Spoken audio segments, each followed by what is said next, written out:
Hi there, future me. Stay where you are because things are true here. By the way, I am you, the present version. I chase my dreams by believing in myself and taking action. I know that success doesn't come overnight, so I stay patient and keep pushing forward. No matter how hard things get, I remind myself why I started and use that as my motivation. Challenges may come, but they will not stop me. Every obstacle is a lesson, and every setback is a chance to grow. I will keep moving forward no matter what. I will not compare myself to others.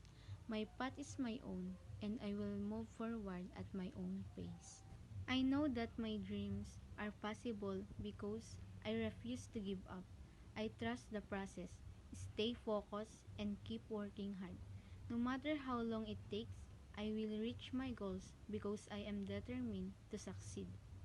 Ever since I was a kid, I dream of being successful because I saw the condition of my parents who was struggling for us.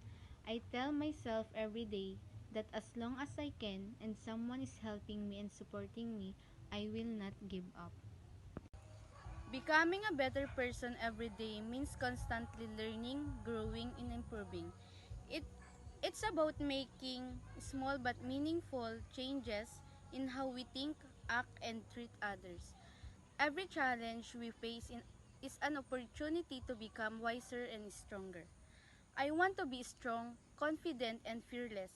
I won't let doubts or challenge stop me because I know I can do this.